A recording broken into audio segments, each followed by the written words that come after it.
வணக்கம் நண்பர்களே. மீண்டும் இந்த தளத்தில் சந்திப்பதில் மகிழ்ச்சி. எம்ஐஎம்டிபிடி ரியல் எஸ்டேட் சென்னை.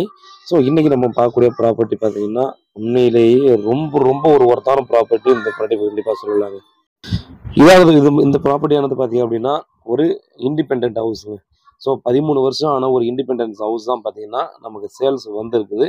அதே போல் பார்த்தீங்கன்னா நம்ம நியூ பெருங்குளத்தூரில் ரயில்வே ஸ்டேஷன்லேருந்து எக்ஸாக்டாக பார்த்தீங்கன்னா மேக்ஸிமம் 1 கிலோமீட்டருக்குள்ளே தான் இந்த ப்ராப்பர்ட்டி இருக்குது.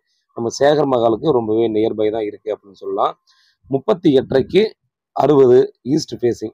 ஸோ இந்த மாதிரி ஃபேஸிங்கில் தான் ஒரு கார்டன் ஹவுஸ்ன்னு கண்டிப்பாக இதை சொல்லலாங்க. ஸோ வீட்டை சுற்றி பார்த்தீங்க அப்படின்னா ஒரு பெரிய கார் பார்க்கிங் இருக்குது. அது பேக் சைடு ஃபுல்லாகவே நிறைய ஸ்பேஸ் விட்டு கட்டியிருக்காங்க. ஒரு கிணறும் இருக்குது. ஸோ நிறைய பேர் கிணறு இருக்கணுன்ற மாதிரி நினைப்பாங்க பார்த்தீங்களா. நம்ம இப்போலாம் தோண்ட முடியாது, அதுக்கான இடமும் இருக்காது. பட் இந்த ப்ராப்பர்ட்டிக்கு பார்த்தீங்கன்னா அவங்க ஆல்ரெடி கிணறு இருக்குது. ஸோ ஒரு நல்ல கண்டிஷனில் தான் இருக்குது. வீடை பொறுத்தவரையும் பார்த்தீங்க அப்படின்னா ஒரு ஒரு சூப்பரான ஒரு வீடுன்னு தான் கண்டிப்பாக சொல்லணும். ஏன்னா ஒரு சின்ன கிராக் கூட பார்க்க முடியாது.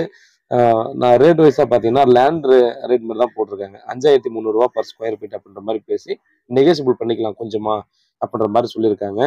இதில் ஒரே ஒரு சின்ன ஒரு விஷயம் என்னென்னா இது 12 அடி ரோடுங்க. நீங்கள் நியூ பெருங்குளத்தூரில் மேக்ஸிமம் ஒரு 90% ப்ராப்பர்ட்டி எல்லாமே நீங்கள் சும்மாவே சுற்றி பார்த்தீங்கன்னா கூட தெரியும். 12 அடியில் 14 ரோடு தான் இருக்கும். மற்றபடி தான் பார்த்தோன்னா கொஞ்சம் ஏரியாவில் மட்டும்தான் 24 ஃபீட் ரோடு இருக்கும். 24 ரோடு கொஞ்சம் இடத்துல மட்டும் தான் இருக்கும். மற்றபடி எல்லா இடத்துலையுமே பார்த்தீங்க அப்படின்னா ஃபுல்லாகவே பார்த்தீங்கன்னா 12 அடியில் 14 ரோடு தாங்க இருக்கும். ஸோ அதனால் பார்த்தீங்க அப்படின்னா அது ஒரு சின்ன ஒரு இஷ்யூவாக இருக்குது. இப்போ கொஞ்சம் பேர் எதிர்பார்க்குறது பார்த்தீங்க அப்படின்னா வீட்டை சுற்றி நம்ம கார்டன் மாதிரி வச்சுக்கணும் அப்படின்ற மாதிரி எதிர்பார்ப்பு பார்த்தீங்கன்னா கண்டிப்பாக நிறைய பேருக்கு இருக்க தாங்க செய்யுது. ஸோ அவங்களுக்கு அவருடைய தேவையை அந்த வீடு பூர்த்தி செய்யும் அப்படின்றத 100% நம்ம நம்பலாம். ஸோ 2 BHK வீடு, நல்ல ஸ்பேசியஸான வீடு. நம்ம ஒரு ஒயிட் வாஷ் பண்ணி பயன்படுத்தினா கூட போதுமானதாக இருக்கும். வீட்டுக்கு பேக் சைடில் ஒரு கிணறு இருக்குது. ஒரு ரெஸ்ட் ரூமும் கொடுத்துருக்காங்க. ஸோ நம்ம கெஸ்டெல்லாம் வந்தாலும் கூட இல்லை நாமளே கூட வெளியில் உட்காந்துட்டு நம்ம ரிலாக்ஸ் பண்ணுற டைம் கூட நம்ம வெளியவே பார்த்தீங்கன்னா அந்த ரெஸ்ட் ரூம் யூஸ் பண்ணிக்கிற மாதிரி தான் அந்த இடத்துல கொடுத்துருக்காங்க. இந்த இடத்துல இந்த ப்ராப்பர்ட்டி ஒர்த்தான்னு கேட்டிங்கன்னா ரொம்ப ரொம்ப ஒர்த்து தாங்க. 5300 பர் ஸ்கொயர் ஃபீட் நெகோசியபிள்னு சொல்லி லேண்ட் வேல்யூ மட்டும் தான் போட்டிருக்காங்க. இந்த சந்து பார்த்தீங்கன்னா பேக் சைடில் இருக்கிற வீட்டுக்கு ஒரு சின்னதாக ஒரு வழி விட்டுருக்காங்க. மற்றபடி வேறு எதுவும் இல்லை. இந்த வீட்டுக்கு 12 ரோடு ஒரு பக்கம் இருக்குது.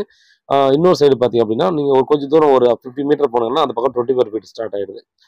வீட்டில் மகாலட்சுமியோட வாங்க, இந்த ப்ராப்பர்ட்டியை பாருங்கள். கண்டிப்பாக ரொம்ப ரொம்ப ஒர்த்தான ஒரு ப்ராப்பர்ட்டின்னு கண்டிப்பாக நான் சொல்லலாம். உண்மையாகவும் நேர்மையாகவும் கூட. நன்றி.